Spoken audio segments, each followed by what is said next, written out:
Hola, ¿cómo están? Yo soy Norma Vázquez, directora de Escuela de Conciencia Co-Creadores. Y bueno, hoy te voy a platicar de nuestro cuerpo, nuestra corporalidad, nuestra personalidad, cómo todo eso es un reflejo de todo nuestro inconsciente. Pero vamos también a platicar dónde se ha creado ese inconsciente.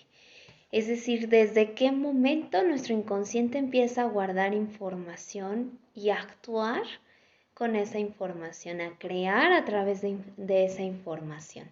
Entonces vamos a ver que todo lo que nosotros somos, nuestras facciones, nuestra postura, nuestro tipo de cuerpo, nuestra personalidad, todos esos rasgos que son psicológicos, se han creado inclusive las bases, los cimientos, desde que estábamos en el vientre de nuestra madre. Ahí hemos recibido como la información clave que se ha hecho una impronta a nivel celular y entonces desde ahí se empieza a crear como como esa impronta que después se manifestará de alguna forma en nuestra vida. Ahora, a partir de ahí, nosotros vamos también, pues, de forma muy inconsciente, interpretando los eventos y las experiencias que vamos viviendo. Es decir, un niño que nace, que de hecho el nacimiento es algo salvaje, algo intenso, algo agresivo para ese bebé que nace, que viene de un entorno donde está pues contenido, donde tiene todo, donde está alimentado, donde se siente en unidad con su mamá, pues ¿qué pasa? Que sale de ese entorno estéril para ir a la vida, al mundo. Y entonces esto lo podemos llamar la iniciación de la vida, cuando se da luz, cuando ese niño sale a este mundo. Y ya desde ahí ya trae cierta información, ciertas improntas que van a ser la base para que empiece a desarrollar su propia información, su propio inconsciente, sus propias interpretaciones de las experiencias de la vida. Entonces nace ese niño, pero sin embargo sigue dependiendo de su madre, de su padre o de los adultos que le rodean. De que depende de todo, depende del alimento, depende del cobijo, depende del afecto emocional, depende de la casa, del sustento que se le dé. Depende de todo. Entonces, por eso son vínculos tan importantes los que se crean desde ese momento con mamá, con papá y con los adultos que participan en esa crianza. Entonces ahí se sigue como cimentando toda esa información, todo lo que el niño va o niña experimentando. Después de eso, pues pasamos a los primeros 3 años de vida, que en esos 3 primeros años hay algo que se llama proyecto sentido. En el proyecto sentido se consolida la información del niño, del vínculo directamente con su madre y con el entorno, es decir, cómo desde su madre hasta los 3 años aproximadamente, porque esto es un proceso en cada uno, hasta los 3 años sigue percibiendo el mundo a través de su madre. Es decir, si su madre está viviendo una situación muy difícil, estresante, algún duelo, el niño va a vivir eso que vive su madre a través de sus ojos. ¿Sí? Si la madre se pelea con el padre, entonces el niño va a vivir eso a través de cómo lo vive su madre. Aquí muchas veces he visto que me dicen las mamás, ¿no? Híjole, les entra como la inquietud y la culpa de no, chin, pues entonces, ¿qué le estoy pasando? Fíjense que algo importantísimo en esa etapa es que la mamá tenga conciencia de lo que le pasa. No quiere decir que a lo mejor si alguien cercano falleció, la mamá no vaya a sentir dolor o no vaya a sentir alguna afectación. Quiere decir que si la mamá es en ese momento capaz de hacerse consciente de lo que está sintiendo, de lo que está pasando, entonces eso le enseña también a su hijo. madre se hace consciente de eso, aprende a regularse, a hacerse consciente de eso que está sintiendo y eso también se lo transmite al hijo o hija. Es decir, esa capacidad de regulación. Yo siempre digo esto porque da paz, ¿sí? Porque somos seres humanos, porque tenemos estados de conciencia, estados anímicos, sobre todo una mamá que acaba de tener un hijo y que su cuerpo está regulándose, regresando a un estado, digámoslo así, de normalidad. Pero con todas esas hormonas y con todo lo que el cuerpo ha pasado, es normal que la mamá se llegue a sentir de repente mal, deprimida. Sin embargo, todo esto con una buena asesoría, con una conciencia de uno mismo, se puede transitar de una forma armónica, ¿sí? Sin que eso genere como cosas que podrían reafirmar lo que no queremos, la culpa, la vergüenza, el no tener un acompañamiento, una asesoría, una red de apoyo, lo único que hace es que la mujer entre en ese estado de depresión, culpa, de vergüenza, de sentir que no lo está haciendo bien y entonces reafirma todo aquello que no quiere hacer, ¿sí? Entonces eso es importante que se los diga para que lo tengamos en cuenta, es decir, la forma, la capacidad de regularse la mujer, la mamá, es lo que le transmite también al bebé, al niño o niña. Ahora, también aquí es importantísimo saber que, pues, cada hijo, cada hija, cada alma trae su propio proceso. Va a empezar a interpretar la vida desde su propio proceso, a lo mejor de una forma muy inconsciente, pero va a empezar a hacer desde construir esa parte individual. Entonces también esto lo tenemos que aprender a entender cuando somos mamás o acompañamos a mamás. ¿Por qué? Porque a veces la mamá otra vez se siente culpable por todo lo que le pasa al hijo. O el papá también puede ser que desarrolle esta parte de me siento culpable de lo que le está pasando a mis hijos.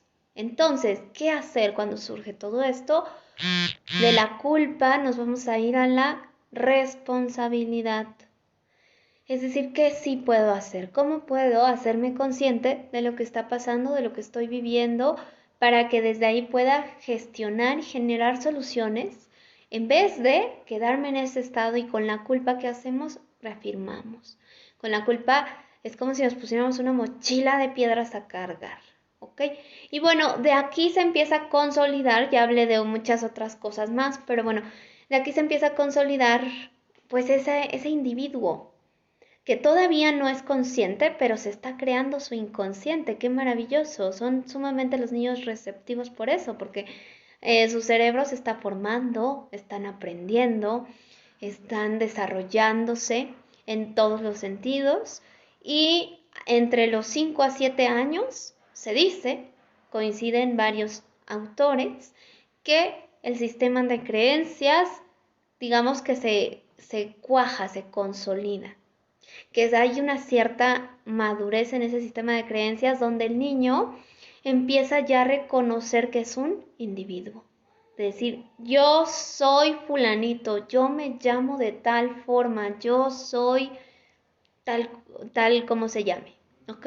Entonces ahí es importante reconocer que el niño ya cuando se identifica con ese yo, que es su ego, su yo, su parte individual, que así se percibe, individual y separado de las personas, ¿sí? Es decir, si yo soy fulanito y ella es mi mamá, y él es mi papá, y él es mi tío, y ella es mi maestra, ya tiene ese reconocimiento. Entonces, a partir de ahí, empieza a interpretar un poco, esto va paulatinamente hasta la adolescencia, a interpretar las cosas desde su propia individualidad, es decir, pues yo opino esto, yo digo esto, a mí sí me gusta, a mí no me gusta, de una forma más consciente. Sin embargo, el inconsciente siempre está ahí y siempre está influenciando un 90% todo lo que hacemos.